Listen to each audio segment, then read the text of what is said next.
주신 주님 주의 나라 임하셨네. 이 땅 위에 주님께 영광.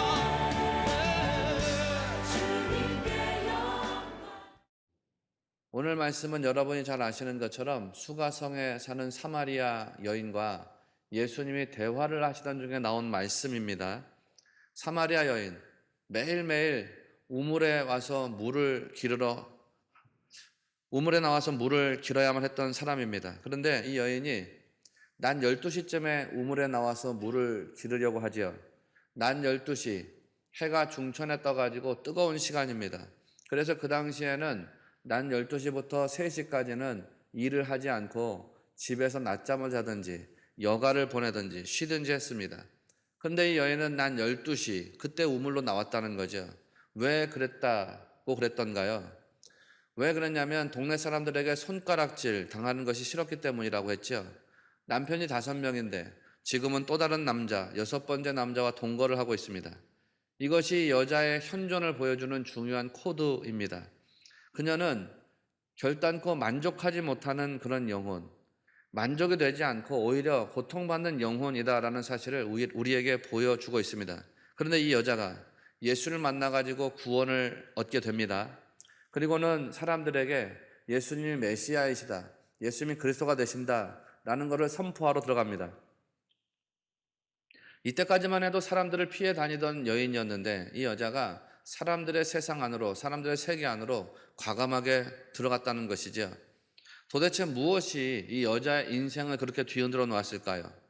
여기에 대한 다양한 이야기가 있지만 오늘의 주제는 예배입니다. 이 주제를 다루면서 여러분에게 주님의 은혜를 나누려고 합니다.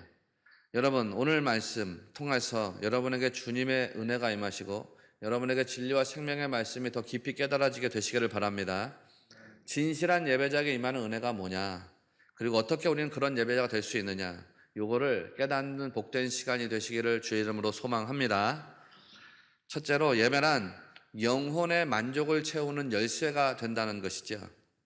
예수님께서 수가성에 있는 사마리아 여인을 향해서 영원히 목마르지 않는 물에 대해서 말씀을 주셨습니다. 예수님께서 주시는 물을 마시면 사람이 영원히 목마르지 않게 된다는 말씀이에요. 그러자 여자가 예수님에게 주여 그런 물을 내게 주사 목마르지도 않고 또 여기 물 기르러 오지도 않게 하옵소서, 요한복음 4장 15절에서 이야기합니다.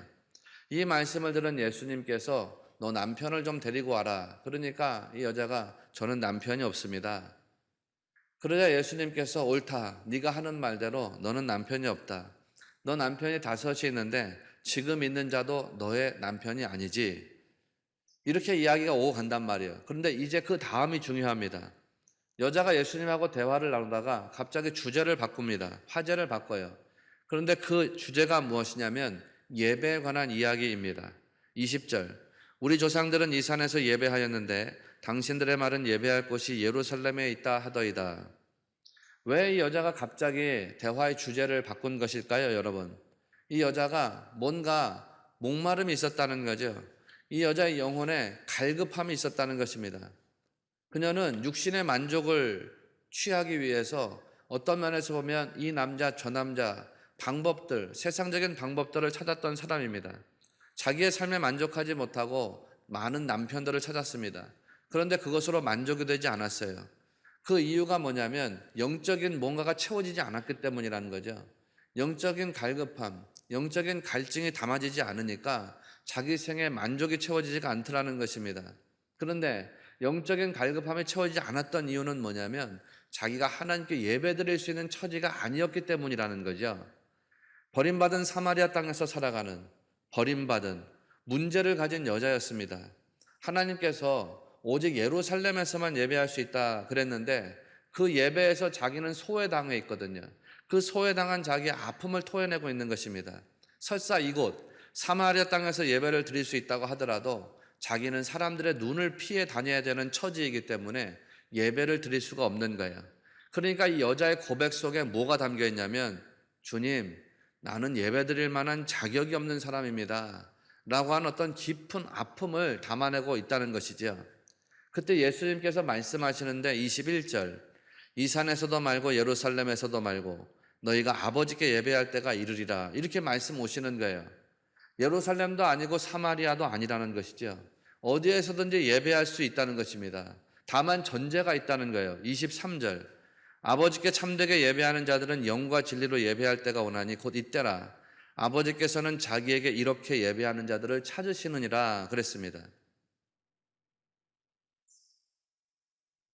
아버지 하나님께서 예배하는 사람들을 찾아다니신다는 거예요.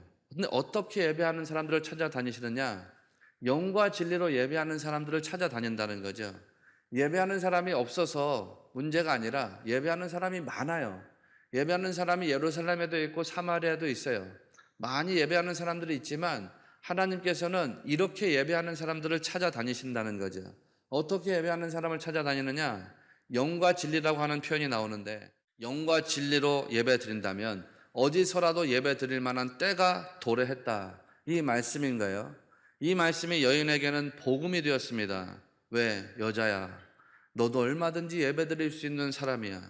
너에게도 얼마든지 예배 드릴 만한 자격이 있어. 성령과 진리 안에 있으면 너가 영과 진리로 하나님께 나아가기를 원한다면 얼마든지 예배를 드릴 수가 있어. 하나님은 그런 마음을 가지고 예배하는 자들을 찾아다니셔. 여자여, 그대가 만일 그런 예배자가 된다면 하나님께서 그대를 찾으실 것입니다. 이 말씀을 들었을 때 여자는 예수님이 메시아이신 것을 깨닫게 되었고 영원히 목마르지 않을 생수를 발견하게 되었습니다. 이 목마른 여인이 자기 영혼의 갈급함을 해소할 수 있었던 열쇠가 여러분 무엇이었던가? 그것은 자기 자신도 하나님께 예배 드릴 수 있는 자로 받아들여졌다라고 하는 주님의 메시지였지요. 그렇게 예배할 수 있다라고 하는 깨달음이 그녀로 하여금 자기 영혼에 갇혀있던 갈급함, 자기 영혼에 갇혀있던 허무함, 이런 것들을 단번에 극복할 수 있도록 해줬다는 거예요. 여러분, 우리는 이 대목에서 진지한 묵상을 해볼 필요가 있습니다. 왜 예배가 영혼의 만족이 되는가? 라는 것에 대해서 우리는 진지하게 생각해 볼 필요가 있습니다. 지금 여기에서 인간의 행복론, 그 인간의 행복론과 연결된 이야기를 하려고 하기 때문에 이 이야기는 매우 중요한 이야기입니다. 인간이란 존재는 언제 행복해지는 것일까요? 인간이란 존재, 자기의 욕망을 다 이루었을 때 인간은 만족한 존재가 될까요? 자기의 야망을 다 성취했을 때 그때 인간은 진실한 행복을 누릴 수 있게 될까요? 그런 것이 아니라는 거죠. 인간이 욕망을 추구했던 모든 행위들은 결국에는 다 죄로 연결될 수밖에 없습니다. 타락과 자기 파괴로 연결된다, 그런 뜻입니다. 그래서 잠언서 14장 12절에서는 어떤 길은 사람이 보기에는 다르나 필경은 사망의 길이니라, 이렇게 말씀하고 있어요. 인간의 행복이란 그렇다면 무엇을 추구할 때 진정으로 이루어질 수 있는 것이냐? 인간의 행복이란 창조주 앞에 서 있는 피조물, 즉 창조주와 피조물의 관계성 속에 있다는 것입니다. 인간의 만족이란 하나님을 창조주로 인정하고 그 관계성의 질서, 그 관계성의 질서를 지킬 때에만 이루어지게 되는 것이거든요. 다윗은 시편 23편에서 여호와는 나의 목자시니 내게 부족함이 없으리로다, 이렇게 말씀했습니다. 부족함이 없다라는 말은 만족한다는 뜻이죠. 더 이상 영혼에 갈급함이 없는 상태다라는 고백입니다. 그가 어떻게 이렇게 되었느냐? 그가 어떻게 이렇게 되었습니까? 여호와는 나의 목자가 되신다라고 하는 고백이 있었기 때문인 거예요. 여호와 하나님이 나의 목자가 되신다. 나는 양이고 하나님 아버지께서 나를 인도하시는 목자이시다 라고 하는 그 관계성을 알기 때문에 자기 영혼이 만족함으로 채워진 것입니다. 하박국 선지자도 비슷한 말을 하지요. 무화과 나무가 무성하지 못합니다. 포도나무에 열매가 없습니다. 감람나무에 소출이 없습니다. 밭에 먹을 것이 없습니다. 외양간에 소가 없고 우리의 양이 없습니다. 그런데 그렇다고 할지라도 하박국 선지자는 이렇게 고백했지요. 나는 여호와로 말미암아 즐거워하며 나의 구원의 하나님으로 말미암아 기뻐하리로다. 상황이 안 좋아도 만족할 만한 이유가 있다는 거예요. 환경이 만족할 만한 이유가 도무지 조성이 되어 있지 않아요. 삶의 환경이라고 하는 것이, 상황이라고 하는 것이 도무지 만족할 만하지 못하거든요. 그럼에도 불구하고 그럴 때라도 만족할 만한 이유가 있다는 거예요. 여호와 하나님이 나에게 어떤 분이시냐? 이게 중요하다는 거죠. 이게 여호와 하나님이 나의 구원의 하나님이시기 때문에 기뻐할 수가 있다. 그런 것입니다. 사랑하시는 여러분, 왜 예배가 영혼의 만족을 채우는 것인가요? 우리가 창조주 하나님을 섬기도록 만들어진 피조물이기 때문입니다. 우리 안에는 창조주 하나님을 섬겨야지만 만족이 되어지도록 하는 그런 프레임이 딱 구성되어 있어요. 내 안에. 이 프레임이 작동하지 않으면 우리는 영혼의 만족을 채울 수가 없어요. 전도서 3장 11절. 하나님이 모든 것을 지으시되 때를 따라 아름답게 하셨고 또 사람들에게는 영원을 사모하는 마음을 주셨다 그랬지요. 하나님이 우리를 그렇게 만들어 놓으셨습니다. 그렇기 때문에 창조주 되시는 하나님 앞으로 나가서 겸비하게 예배 드릴 때, 겸비하게 엎드릴 때 알 수 없는 신령한 은혜가 아주 신비롭게도 우리 영혼으로 쏟아져 내리게 되어 있는 것입니다. 하나님을 사랑하고 하나님을 섬기는 자, 그 영혼에 영원히 목마르지 않을 생수의 강이 흘러넘치게 된다는 것을 여러분 꼭 기억하시기를 바랍니다. 둘째로는 하나님 앞에 엎드리는 사람에게 은혜가 임한다는 것이에요. 요한복음 4장 22절을 보면 예수님께서 너희는 알지 못하는 것을 예배하고 우리는 아는 것을 예배한다라고 말씀하셨지요. 예배자는 무지한 그런 예배를 드리면 안 된다는 거예요. 예배자는 하나님을 알아야 되고 또 내가 지금 뭘 하는지를 알아야 된다는 거예요. 하나님을 안데 이것도 또 지적으로만 아는 게 아니에요. 체험적으로 경험적으로도 하나님을 알고 내가 지금 뭘 하고 있는지도 알아야 된다는 거죠. 하나님은 이렇게 예배하는 자들을 찾으신다고 말씀하셨습니다. 앞서 말씀드렸지만 예배자가 없어서가 아닙니다. 예배드리는 사람이 많아요. 근데 하나님께서 진정한 예배자를 찾으신다 이런 뜻이에요. 지금도 그렇잖아요. 지금도 우리는 예배당에 모여서 혹은 흩어진 자리에서 예배를 드린다고 다 생각한단 말이에요. 그러나 하나님께 예배하는 자들이 없어서 하나님이 예배자를 찾으시는 것이 아니라 하나님께서 이렇게 예배하는 진실한 예배자를 찾으신다는 거죠. 진짜 예배자가 되려면 어떻게 해야 되느냐?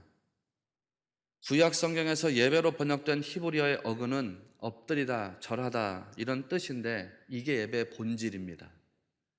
로이드 존스 목사님은 예배란 하나님 앞에 엎드린다는 뜻이다 라고 했다 했지요. 예배에 대해서 수많은 정의가 있습니다. 제게 있어서 가장 깊은 감동, 가장 깊은 울림을 주었던 정의가 로이드 존스 목사님이 이야기했던 것이라고 말씀드렸지요. 로이드 존스의 정의는 이것입니다. 예배란 하나님 앞에 엎드리는 행위이며 하나님 때문에 하나님을 높이는 행위이다. 이것을 지난주에도 말씀드렸습니다. 하나님이 모세에게 자신을 나타내셨을 때 모세는 땅에 엎드려서 경배했습니다. 여호수아가 계시를 받았을 때 그는 땅에 엎드려 하나님을 경배했습니다. 이게 예배라는 거죠. 하나님의 임재를 깨닫고 그 임재하심에 압도당하는 것. 그래서 하나님 앞에 엎드릴 수밖에 없는 것. 이것이 예배라는 겁니다. 그렇게 성도가 주님께 굴복하고 주님께 자기를 온전하고도 합당하게 맡겨드리면 구원의 역사가 일어나게 될 줄로 믿습니다. 이사야 45장 22절에 보면 이런 말씀이 나와요. 땅의 모든 끝이여 내게로 돌이켜 구원을 받으라. 나는 하나님이라 다른 이가 없느니라.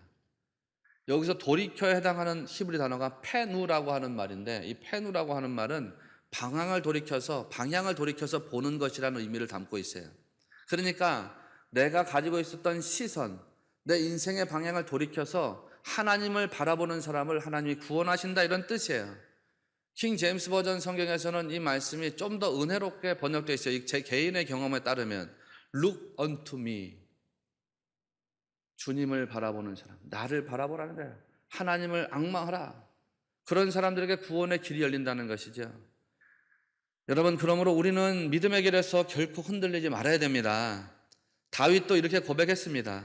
시편 25편 15절. 내 눈이 항상 여호와를 바라보면 내 발을 그물에서 벗어나게 하실 것이미로다. 여러분, 무슨 말이에요? 우리가 그물에 발이 딱 걸리면 상식적으로 어디를 보게 돼 있어요? 여러분이 길을 가다가 그물에 올무에 발이 딱 걸렸단 말이에요. 그러면 상식적으로 어디를 봐요? 그물을 보잖아요. 발을 보게 돼 있어요. 여러분 지금 전염병이 창궐하는 시대가 되니까 여러분 다 어디 보세요? 다 전염병 보고 있잖아요, 전염병. 암에 걸린 사람이 뭘 보겠어요? 다 암을 봐요. 질병에 걸린 사람이 다 뭘 보겠어요? 다 질병을 봐요. 사람 상식이 그거예요. 인간은 연약한 본성을 가지고 있어요. 올무에 걸리게 되면 올무를 보게 되고, 올무에 걸리게 되면 올무에 걸려있는 자기 발을 보게 돼 있어요. 그런데 여러분, 그런 건 짐승하고 똑같은 거라는 거예요. 짐승들이 올무에 걸렸어요. 여러분, 다큐멘터리나 TV 같은 거 보면 짐승이 올무에 걸렸을 때 그 짐승이 취하는 행동이 뭡니까? 짐승은 올무에 걸리고 난 다음에 그 올무에 걸린 자기 발을 끄집어내기 위해서 자기 발을 보고 그 올무를 계속해서 쳐다보고서 몸부림을 치거든요. 그런데 그렇게 올무에서 몸부림을 칠수록 몸이 어떻게 되던가요? 그 올무에 더 구속당하게 돼요. 그래서 온몸이 조여들게 되고 결국에는 숨이 멎어서 죽어지게 된다는 거예요. 다윗의 놀라운 고백을 여러분 한번 잘 묵상해 보십시오. 내 눈이 항상 여호와를 바라보면 내 발을 그물에서 벗어나게 하실 것이라. 다윗은 올무에 걸렸을 때 올무를 보지 않는다는 거예요. 그물에 걸렸는데 자기 발을 보지 않는 거예요. 이게 인간의 상식을 초월하는 일이거든요. 그물에 걸린 자기의 발을 보지 않고 그물을 바라보지 않습니다. 누구를 바라보냐면 오로지 하나님만 바라본다는 것이죠. 내 눈은 항상 여호와 하나님을 바라본다. 여러분, 어떤 어려움에 처하든지 어려움만 쳐다보면 거기에서 벗어나려고 버둥거리면 문제는 더 악화될 수밖에 없지요. 그럴 때 누군가 올무에서 풀어줘야만 자유하게 됩니다. 그런데 그때 어려움에서 눈을 돌리라는 거죠. 어려움에서 눈을 돌리고 문제에서 눈을 돌리고 주님을 바라보면 문제를 풀어주시고 어려움을 해결해 주신다고 성경은 약속하고 있습니다. 오직 주님만 바라보면 주님이 우리 발에서 올무를 제거해 주신다는 거예요. 거꾸로 말하면 올무에서 우리의 발을 건져 주신다는 거죠. 여러분이 이런 믿음을 가지고 승리하게 되시기를 바랍니다. 마지막으로 성령과 진리 외에는 틈을 주지 말아야 한다는 거예요. 예수님은 하나님은 영이시니 예배하는 자가 영과 진리로 예배할지니라 이렇게 말씀하셨지요. 영으로 예배하라라고 하는 말은 성령으로 충만한 예배를 드리라는 거예요. 외형적인 것, 어떤 세상적인 것들에 사로잡지 말라는 뜻이에요. 자기 생각으로 예배하지 말라는 거예요. 자기 이성, 자기 어떤 경험 이런 거 가지고 예배하지 말라는 거예요. 하나님의 영의 이끌림을 받는 그런 예배를 드려야 한다는 뜻입니다. 이거는 또 다른 의미로 말하면 오로지 하나님에 대한 생각으로만 지배당해야 된다 그런 뜻인 거예요. 하나님에 대한 생각. 하나님 앞에 다른 거 두지 말라는 거예요. 바울은 빌립보서 3장 3절에서 하나님의 영으로 봉사하며 그리스도 예수로 자랑하고 육체를 신뢰하지 아니하는 우리가 곧 할례파라 이렇게 말했습니다. 우리 그리스도인들은 어떤 사람들이냐? 육체를 자랑하지 않는다는 거예요. 역사 자랑하지 않습니다. 지식 자랑하지 않습니다. 내가 무슨 특별한 가문에 속해 있다? 이런 거 자랑하지 않습니다. 그러면 그리스도는 뭐를 자랑하느냐? 오직 그리스도 예수로 자랑한다. 그리스도 예수님만 자랑한다는 거죠. 그리고 또 한편 그리스도는 자기 육체를 신뢰하지 않습니다. 그러면 그리스도는 누구를 신뢰하느냐? 오직 주 예수 그리스도. 주 예수 그리스도를 신뢰하고 하나님의 말씀을 의지합니다. 그렇기 때문에 그리스도인이란 성령의 충만하심 안에서 자기 안에는 영으로 하나님께 나아갈 수 있는 그런 존재가 되어야 하는 것입니다. 예배자는 늘 언제나 성령 안에서 그리고 진리 안에서 예배를 드려야 돼요. 로이드 존스는 진리라고 하는 말을, 이 진리라고 하는 말의 반대를 생각 없음이라고 해석했어요. 생각 없음. 이게 무슨 말이냐면 기계적으로 예배드린다는 거죠. 습관적이에요. 관습적이에요. 어떤 의무감에서 교회 나와서 예배드리는 거. 이게 이제 진리에 대한 반대말이라는 거죠. 한마디로 말하면 이것이 산 예배가 아니라 죽은 예배라는 뜻입니다. 로이드 존스는 이런 것을 기념일과 같다 그랬어요. 기념일. 말 그대로 기념일은 기념일일 뿐이지 거기에 살아 역사하시는 하나님의 존재라는 게 없다는 거예요. 우리의 생각이 하나님 외에 또 다른 무엇의 지배를 받는다면 그것은 전혀 예배하는 것이 아니라고 했습니다. 그래서 그는 이렇게 말해요. 무엇이든지 하나님 앞에 두는 행위는 예배를 중지하는 행위이며 하나님을 모독하는 행위이다. 하나님 앞에 두지 말라는 거예요. 여러분의 생각을 하나님 앞에 두지 마세요. 여러분의 염려가 있잖아요. 두려움을 하나님 앞에 두지 마세요. 재물에 대한 이익, 또 어떤 세상 살아가는 거, 이런 거에 대한 염려, 이런 거를 하나님 앞에 두려고 하지 말라는 거죠. 그걸 앞에 두는 순간에 예배는 중지된다는 거예요. 그리고 하나님을 모독하는 행위가 된다는 거죠. 예배는 기계적이거나 생각 없는 예배가 되면 안 된다는 것입니다. 주님이 함께 하시는 하나님의 임재를 경험하고 거기에 응답하는 예배가 되어야 합니다. 하나님의 임재 경험 안에서 영원한 진리가 되시는 구원자 예수 그리스도를 경험하는 것이 진짜 예배라는 거예요.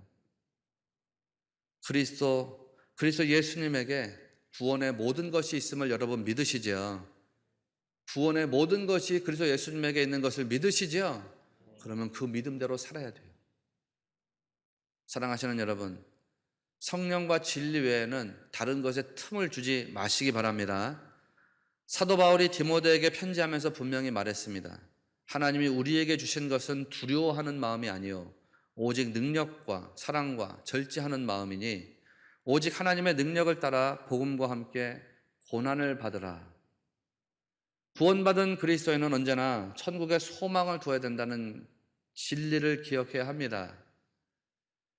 우리에게 이 말은 구원에 대한 감사와 기쁨 이런 것이 한결같이 살아있어야 된다 그런 뜻입니다.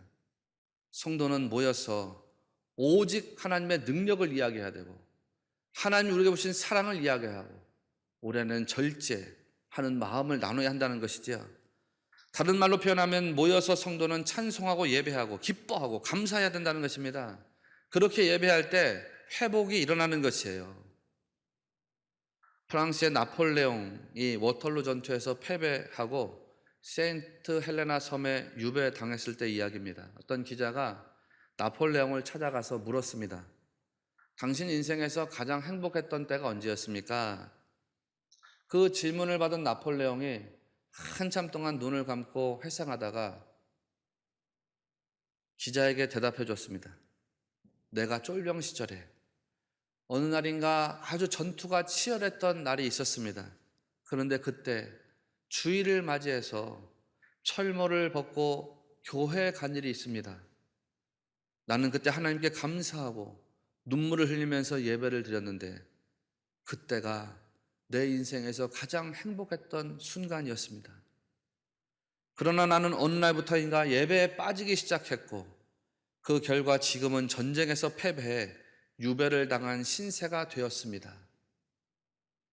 여러분 참 의미심장하지 않습니까?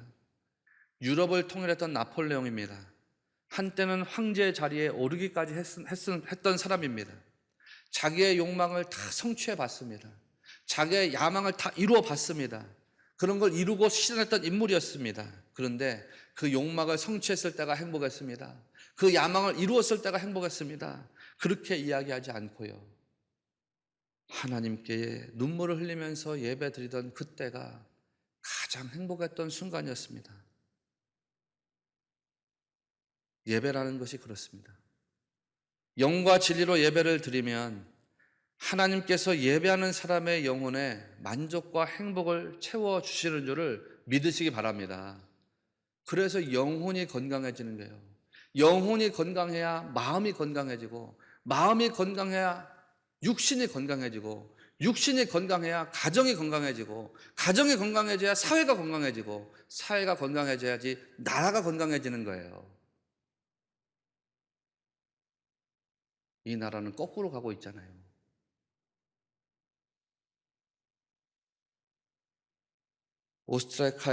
오스트리아의 대작곡가인 하이든에게 어떤 사람이 물었습니다. 선생님, 어떻게 그렇게 다른 사람들에게 큰 감동을 주는 곡을 만들 수가 있었습니까? 그러자 하이든이 대답했습니다. 나는 창조주 되신 하나님을 생각하는 것만으로도 말할 수 없는 행복을 느끼기 때문입니다.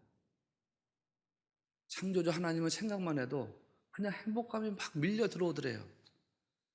이 말을 들은 독일의 작곡가 첼터라고 하는 사람이